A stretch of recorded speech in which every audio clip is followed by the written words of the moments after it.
সাগৰীয় মহাঘূৰ্ণী আমফানৰ তাণ্ডৱত পশ্চিমবংগত প্ৰাণ হেৰুৱালে ৭২ জন লোকে। ঘণ্টাত প্ৰায় ১৯০ কিলোমিটাৰ বেগত অহা আমফান ঘূৰ্ণী ধুমুহাই ওড়িশাৰ উপত্যকা আৰু পশ্চিমবংগত ব্যাপক ক্ষতিসাধন কৰে। বংগোপসাগৰত উৎপত্তি হোৱা এই ঘূৰ্ণীয়ে বুধবাৰে বিয়লি প্ৰৱেশ কৰে স্থলভাগত। প্ৰবল ধুমুহা বতাহৰ লগতে অহা মুষলধাৰ বৰষুণে পশ্চিমবংগৰ দুখনকৈ জিলাত সৰ্বাধিক তাণ্ডৱ চলায়। ধুমুহাই বিভিন্ন বাসগৃহত তছনছ কৰাৰ লগতে উটুৱাই লৈ যায় ভালে সংখ্যক দলং। জলমগ্ন হৈ পৰে ৰাস্তা ঘাট, উভালি পৰে বৃহৎ বৃহৎ গছ, বিদ্যুতৰ খুঁটা। আনহাতে বুধবাৰে ঘূৰ্ণীৰ ধুমুহাই ক্ষতি কৰাৰ আগতে পশ্চিমবংগৰ ৫ লাখ আৰু ওড়িশাৰ ২ লাখৰো অধিক লোকক স্থানান্তৰ কৰা হৈছিল নিৰাপদ স্থানলৈ। এই কথা জনাইছে NDRFৰ সঞ্চালক প্ৰধান SN প্ৰধানে। सिचुएशन ऑन ग्राउंड है और जो आगे की रणनीति है उसके बारे में मैं आपको विस्तार में बताऊंगा प्रेजेंटेशन के माध्यम से, और उसके बाद अगर कोई आपके पास प्रश्न होगा तो उसका भी जवाब मैं दूंगा।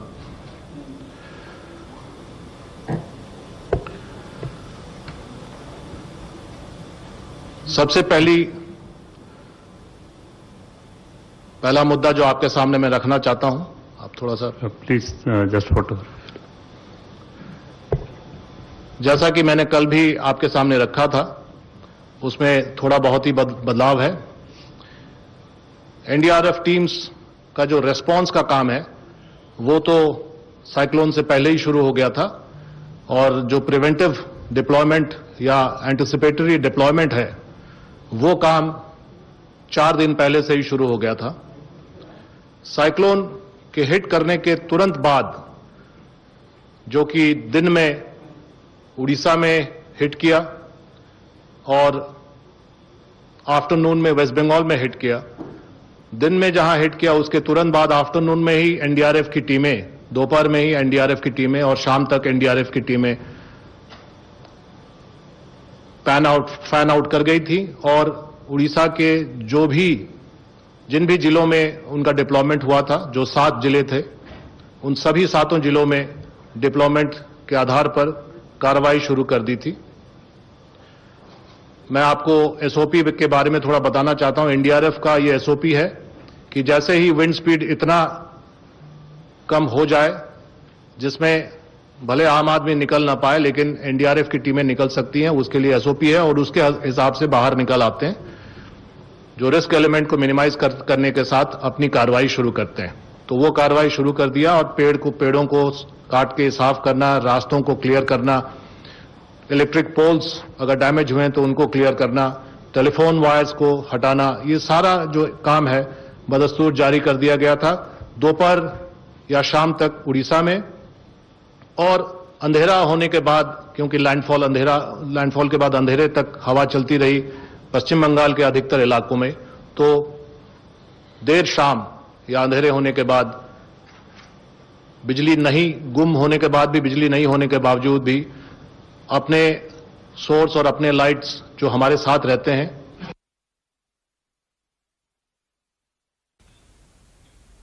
আজি পুৱাই পশ্চিমবংগৰ সাগৰীয় উপকূল অতিক্ৰম কৰি বাংলাদেশ অভিমুখে গতি কৰা প্ৰলয়ংকাৰী আমফান ঘূৰ্ণীয়ে বিস্তৰ ক্ষতিসাধন কৰে ওড়িশা আৰু পশ্চিমবংগৰ উপকূলীয় অঞ্চলত। আমফানৰ ক্ষয় ক্ষতিৰ প্ৰতি লক্ষ্য কৰি প্ৰধানমন্ত্ৰী নৰেন্দ্ৰ মোদীয়ে ক্ষতিগ্ৰস্ত হোৱা লোকসকলৰ প্ৰতি সাহায্য আগবঢ়োৱাৰ কথা ঘোষণা কৰে। প্ৰধানমন্ত্ৰী নৰেন্দ্ৰ মোদীয়ে টুইটাৰৰ জৰিয়তে ওড়িশা আৰু পশ্চিমবংগৰ ধুমুহাত ক্ষতিগ্ৰস্ত লোকসকলৰ কাষত থিয় দিয়াৰ আশ্বাস দিয়ে। লগতে ৰাজ্য দুখনত NDRFৰ দলে উদ্ধাৰ কাৰ্য অব্যাহত ৰখাৰ কথাও উল্লেখ কৰে।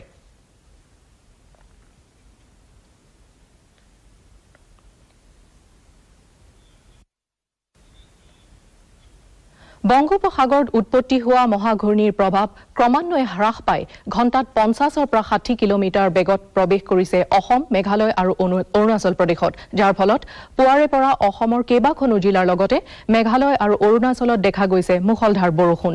আনহাতে এই ঘূৰ্ণীৰ প্ৰভাৱ পৰিছে বাংলাদেশতো। অৱশ্যে বিশেষ ক্ষতি হোৱা নাই অসম তথা মেঘালয়ত।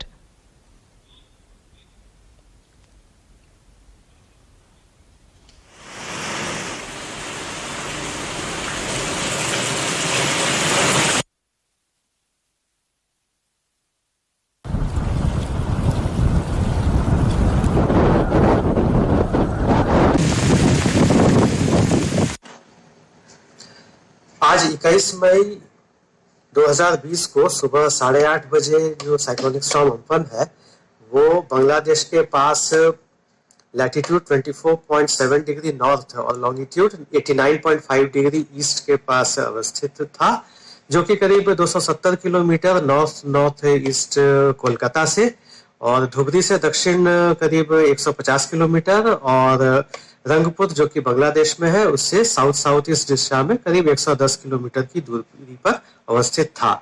और ऐसी उम्मीद की जा रही है कि ये फर्दर नॉर्थ ईस्ट दिशा की तरफ बढ़ता हुआ और थोड़ा कमजोर पड़ेगा, और आने वाले जो वो 3 घंटे हैं उसमें डीप डिप्रेशन, और फिर उसके बाद 6 घंटों में फिर वो डिप्रेशन हो जाएगा। और हैवी रेनफॉल हम लोग एक्सपेक्ट कर रहे हैं असम और मेघालय के लिए। Light to moderate rainfall at most places, जिसमें कि heavy to very heavy and extremely heavy falls कुछ एक स्थानों में हो सकते हैं 21 मई को। और अरुणाचल प्रदेश में light to moderate rainfall at most places with heavy to very heavy falls at isolated places. और स्क्वाली विंड भी चल सकती है जो कि करीब 50 से 60 किलोमीटर पर आवर हो सकती है, gusting to 70 kilometre per hour, very likely over western parts of Meghalaya and Assam आज शाम तक। और फिर धीरे धीरे वो उसकी जो हवा की जो रफ्तार है वो थोड़ी कम हो जाएगी, ऐसी हम उम्मीद कर रहे हैं।